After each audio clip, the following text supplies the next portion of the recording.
Hello friends, this is Shweta and welcome to Path Education channel. So let's start the topic inclusive education. Inclusive education यानी समावेशी शिक्षा। Inclusive education हमें ये बताता है कि हम सभी बच्चों को एक समान, एक तरह से, एक नज़र से देखें। यानी हम सभी दिखने में अलग होते हैं, सोचने में अलग होते हैं, हमारी क्षमताएं भी अलग होती हैं।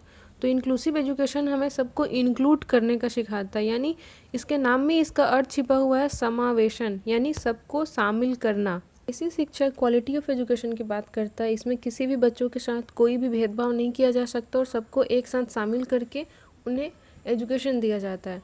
तो रविंद्रनाथ टैगोर का एक थॉट है, the problem is not to wipe out the differences but how to unite with the differences intact. यानी समस्या ये नहीं है कि हम सब अलग हैं, लेकिन समस्या ये है कि हम सब अलग होते हुए भी एक साथ कैसे हों। इंक्लूसिव एजुकेशन इस चीज़ को बढ़ावा देता है, ये सोचता है कि किस तरीके से हम सबको एक साथ लें, क्योंकि वर्ल्ड की ब्यूटी इसी में है कि सबको एक साथ शामिल किया जाए और यही सही होता है कि सबको एक साथ देखा जाए, एक नज़र से देखा जाए, किसी के साथ भी कोई भेदभाव नहीं किया जाए। देखते हैं concepts of inclusive education. Inclusive education क्या करता है कि ये एज अ टीचर हमें इंक्लूड करना सिखाता है कि हमें वो पर्सपेक्टिव अपने अंदर डेवलप करना है कि इतने डिफरेंसेस के बावजूद भी हम बच्चों को ऐसी एजुकेशन दे सके कि उनके अंदर जो भी कैपेसिटी है, जो भी क्षमता है, उसे वो बाहर ला सके और जीवन में अच्छा कर सके। इसका पहला पॉइंट है segregation is against the law of nature. अलगाववाद जो है वो नेचर के खिलाफ है। जैसे सूरज जब रोशनी देता है तो वो बिना भेदभाव किए हर किसी को एक जैसा देता है, उसी तरीके से एज ए टीचर हमें ये सोचना चाहिए कि हम किसी भी बच्चे में कोई भेदभाव नहीं करें। सेलिब्रेट यूनिटी इन डाइवर्सिटी, यानी ये विभिन्नता में एकता को बढ़ावा देता है कि एक साथ कैसे रहा जाए। और ये सभी बच्चों के लिए ऐसा एजुकेशन सिस्टम इम्प्रूव करता है कि जिससे सभी बच्चे एक साथ शामिल होकर पढ़ सके और अपने जीवन में अच्छा कर सके। उनके बीच डिफरेंसेस के बावजूद भी वो एक साथ अच्छे से कर सके और उनके साथ कोई भी भेदभाव नहीं किया जाए। Learn together access to common education provisional, यानी हम सभी के लिए एक ऐसा कॉमन एजुकेशन सिस्टम लाएं जो हर किसी के आवश्यकता को ध्यान में रखते हुए और किसी को भी इस तरीके से कोई प्रॉब्लम ना हो।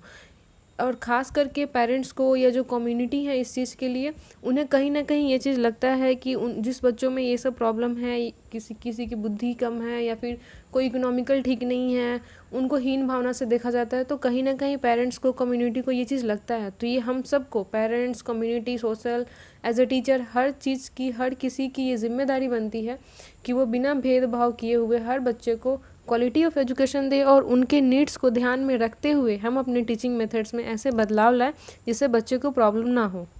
देखते हैं टाइप्स ऑफ चिल्ड्रंस। दो तरह के बच्चे होते हैं जो इन्हें वो फेस करना पड़ता है। एक नॉर्मल बच्चे होते हैं और एक स्पेशल चिल्ड्रन होते हैं। स्पेशल चिल्ड्रन यानी विशेष आवश्यकता है, उन्हें स्पेशल नीड्स की ज़रूरत है। नॉर्मल चिल्ड्रन है, उनकी IQ लेवल 90 to 110 होगा, यानी वो हर चीज़ में सामान्य रहेंगे, उसको किसी स्पेशल नीड्स की ज़रूरत नहीं पड़ेगी। लेकिन जो स्पेशल बच्चे हैं, विशेष आवश्यकता वाले बच्चे हैं, वो नॉर्मल से ज़्यादा भी हो सकते हैं, नॉर्मल से कम भी हो सकते हैं। यानी उनका जो IQ लेवल है वो 140 प्लस भी हो सकता है या 70 से नीचे भी हो सकता है।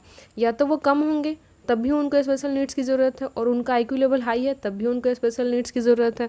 अब है टाइप्स ऑफ एजुकेशन। किस तरह के एजुकेशन है हमारी सोसाइटी में? एक नॉर्मल और एक special needs and integrated education and inclusive education.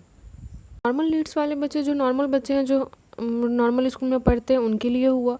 Special needs यानी पहले ऐसा होता था कि स्पेशल नीड्स वाले जो बच्चे हैं जिनको किसी तरह का प्रॉब्लम है उनको उसी तरह के स्कूल में भेजा जाए। फिर आया इंटीग्रेटेड एजुकेशन। इसमें एकीकृत किया गया, यानी बच्चों को एक साथ एडमिशन दिया जाना, एक साथ पढ़ाना, ऐसा कहा गया, लेकिन इस पर काम नहीं किया गया। अब जैसे कोई बच्चा है जिनको प्रॉब्लम है, उनको नॉर्मल स्कूल में भी अच्छे तरीके से पढ़ाया जाए, ऐसा उसमें प्रावधान नहीं किया गया। फिर आया इंक्लूसिव एजुकेशन। इंक्लूसिव एजुकेशन सबसे बेहतर साबित हुआ। इसमें यह प्रावधान किया गया कि सामान्य बच्चों के साथ विशेष आवश्यकता वाले बच्चों को इस तरीके से पढ़ाया जाए कि उनको अनकम्फर्ट ना लगे, उनको हीन भावना से कोई ना देखे। तो इंक्लूसिव एजुकेशन में ये प्रावधान किया गया कि नॉर्मल बच्चों के साथ भी स्पेशल नीड्स वाले बच्चे कंफर्टेबल होकर पढ़ सके। हमें अपने टीचिंग मेथड में बदलाव लाना चाहिए जिससे उनको अनकम्फर्टेबल ना लगे। किस तरह के बच्चे स्पेशल चिल्ड्रन कहलाएंगे? चिल्ड्रन हैविंग कॉग्निटिव एंड और लर्निंग डिसेबिलिटीज़। कॉग्निटिव यानी जिस बच्चे को संज्ञान से रिलेटेड प्रॉब्लम हो, सोचने समझने में प्रॉब्लम हो, उसके अंदर लर्निंग डिसेबिलिटीज़ आ जाएगी, जैसे डिसलेक्सिया, डिस्ग्राफिया, जितनी भी प्रॉब्लम्स है ये उसके अंदर आ जाएगा। फिर children with social emotional behaviour disorder, यानी जिनको सोशल प्रॉब्लम हो, इमोशनल प्रॉब्लम हो, वो अपनी बात नहीं कह पा रहे हों, वो भी इसके अंदर आ जाएंगे। फिर उनको लैंग्वेज में प्रॉब्लम होगा, कम्युनिकेशन में प्रॉब्लम होगा। मतलब ये सारी प्रॉब्लम्स हम कैसे ऑब्जर्व करेंगे कि बच्चे को स्पेशल नीड्स की ज़रूरत है, तो हम उन्हें ऑब्जर्व करेंगे और देखेंगे कि हाँ उनको किस किस नीड्स की ज़रूरत है, क्या उनको सच में लर्निंग डिसेबिलिटीज़ है, तो उनको किस तरीके के टीचिंग मेथड्स देने हैं, किस तरीके से उनका डेवलपमेंट करवाना है, क्योंकि हमें नॉर्मल बच्चों के साथ स्पेशल बच्चों को भी पढ़ाना है। तो इसके लिए हमें अपने टीचिंग मेथड्स में बदलाव करने की ज़रूरत है। अगर उनको सोशल प्रॉब्लम है तो उसे कैसे सॉल्व किया जाए, इमोशनली प्रॉब्लम है तो उसको कैसे ख़त्म किया जाए। तो इंक्लूसिव एजुकेशन इन सभी चीज़ों को बढ़ावा देता है। फिर है children with visual hearing impairment, यानी जिनको विजुअली प्रॉब्लम है, सुनने में प्रॉब्लम है, देखने में प्रॉब्लम है, तो उनको क्या करेंगे, तो उनके लिए हम ऑडियो विजुअल एड्स यूज़ कर सकते हैं कि कैसे पढ़ाया जाए। अगर जिनको देखने में प्रॉब्लम है तो उनको हम कोई ऑडियो चीज़ें सुनाएंगे जिसकी वजह से वो सुन के सीख सकें। जिनको सुनने में प्रॉब्लम है वो देख सकते हैं, तो उनको उस तरीके से पढ़ाया जाए कि वो देख के सीख सके।